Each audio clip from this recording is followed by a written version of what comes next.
नमस्कार and welcome you all to career 247। मैं हूं प्रशांत धवन। नाउ दो बहुत ही बड़ी न्यूज आई है आज। एक तो ये कि पीएम मोदी पहुंच चुके हैं यूएस में, इनका भव्य वेलकम हुआ है। डोनाल्ड ट्रंप एक स्पेशल डिनर होस्ट करेंगे इनके लिए व्हाइट हाउस में, और साथ ही साथ मणिपुर स्टेट में फाइनली लंबे समय के बाद प्रेसिडेंट्स रूल लग चुका है। यहाँ पे आप देख पाओगे प्रेसिडेंट्स रूल इम्पोज इन मणिपुर। और बाय द वे ये मैं स्किप नहीं करना चाहता, दिखाई देता हूं आपको। कितना विचित्र नजारा है। वॉशिंगटन पोस्ट और वॉल स्ट्रीट जर्नल, जो यूजुअली इंडिया को क्रिटिसाइज कर रहे होते हैं, इनके फ्रंट पेज पर आपको ये ऐड दिख जाएगी, two great nations one unbreakable bond. और नीचे दुनिया भर की जो कंपनीज हैं, अमेरिकन कंपनीज, इंडियन कंपनीज जो एक दूसरे के देश में इन्वेस्ट कर रही हैं, ये भी आपको दिखेंगी। और ये जो छोटी सी क्लिप है ये मैं आपको दिखाना चाहता हूं। यहां पे आप देख पाएंगे पीएम मोदी फाइनली यूएस पहुंच चुके हैं।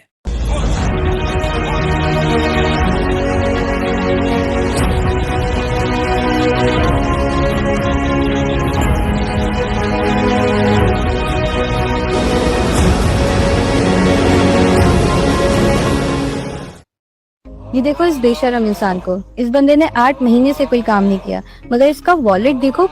नाउ आप लोग अगर यहाँ पे सोच रहे हैं वाह पीएम मोदी का क्या वेलकम हुआ है, ये यूएसए में इलॉन मस्क, यूएसए के unofficial president Donald Trump, official president मजाक कर रहा हूँ, ये of course Elon Musk Donald Trump दोनों से मिलेंगे। उसके अलावा यूएसए में बहुत सारे सीईओ से मिलेंगे। बढ़िया विजिट रहेगी, नो प्रॉब्लम व्हाट्सोएवर। नहीं, इंटरेस्टिंग बात देखिए, जैसे ही पीएम मोदी लैंड किए, डोनाल्ड ट्रंप ने अपने ट्रुथ सोशल, जो इनका खुद का सोशल मीडिया प्लेटफॉर्म है, वहां पर यह पोस्ट कर दी।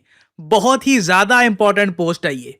इधर ये लिखते हैं 3 ग्रेट वीक्स, मतलब जब से ये प्रेसिडेंट बन गए तब से लेकर अब तक ये कह रहे हैं कि मजेदार 3 हफ्ते रहे हैं। इनके लिए रहे होंगे, बाकी दुनिया के लिए काफी टेंशन भरे रहे हैं। आगे ये कहते हैं परहैप्स द बेस्ट एवर, सबसे बढ़िया 3 हफ्ते गए हैं। मगर आज है सबसे बड़ी announcement, today is the big one, reciprocal tariffs. ये जो दो शब्द है ना, ये कई इंडियन इन्वेस्टर्स को चिंता में डाल देते हैं।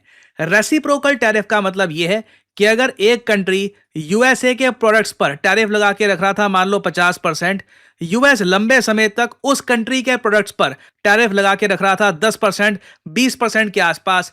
अब ट्रंप कहेंगे अगर तुम्हारे 50% तो फिर हमारे भी 50%। और डोनाल्ड ट्रंप ने यह कहा है कि इंडिया टैरिफ किंग है, तो पॉसिबिलिटी है, अगेन मैं यहां पर यह कहूंगा, पीएम मोदी ट्रंप से बात करें, किसी ट्रेड डील की तरफ बातचीत शुरू हो जाएगी। चलो टैरिफ आप भी कम करो, हम भी कम करेंगे, बातचीत करते हैं। ये जो आज रेसिप्रोकल टैरिफ कंट्रीज की लिस्ट आप निकालोगे ना, उसमें भारत का नाम मत डालो। अगर मोदी जी ऐसा कर लेते हैं, that will be a big victory for India. बाकी देखो, ट्रंप आज रात को, कई लोग रात को सोएंगे नहीं आज, वो वेट करेंगे ट्रंप ये कब रेसिप्रोकल टैरिफ की लिस्ट निकालेंगे, कंट्रीज की लिस्ट निकालेंगे कि ये देश हैं। हाँ, थाईलैंड हम पे 60% टैरिफ, लो तुम पर भी 40% एडिशनल टैरिफ। या फिर कोई भी कंट्री हो, जर्मनी, जापान, कोई भी इनको लग रहा हो कंट्री है जिसने यूएसए पे ज्यादा टैरिफ डाले हैं ना, तो ट्रंप उस कंट्री पे बहुत सारे टैरिफ लगाने वाले हैं।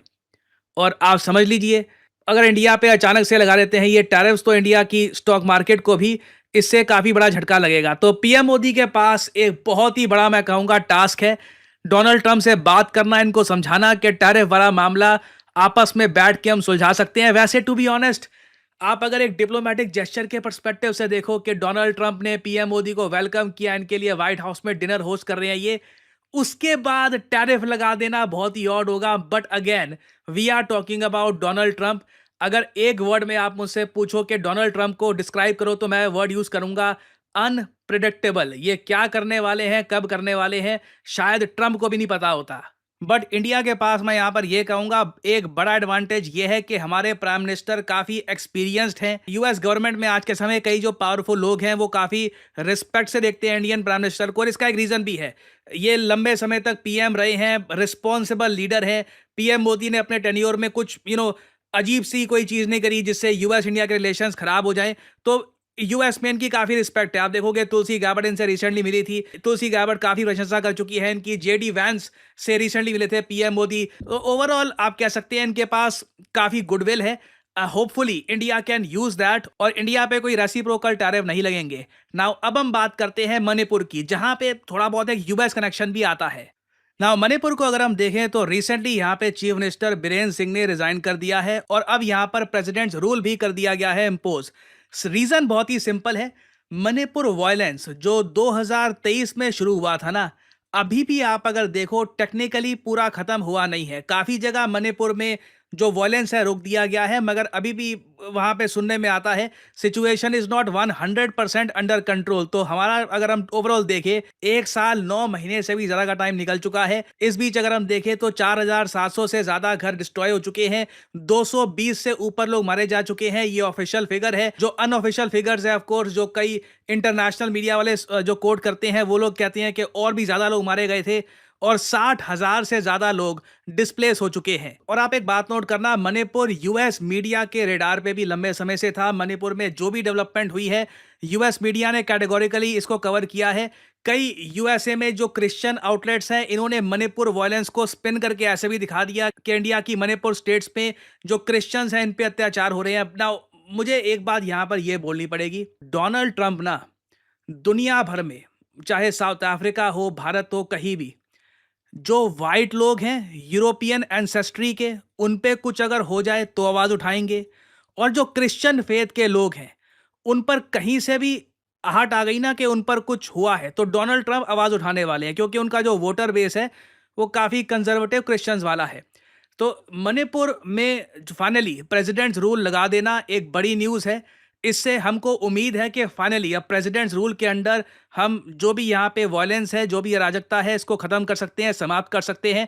और यूएस मीडिया ने भी इस बात को प्रॉपरली कवर किया है कि India imposes direct rule on it's restive Manipur state. और आपको याद होगा 1 महीने पहले हमने फॉरेनर्स की एंट्री मणिपुर में रोक दी थी।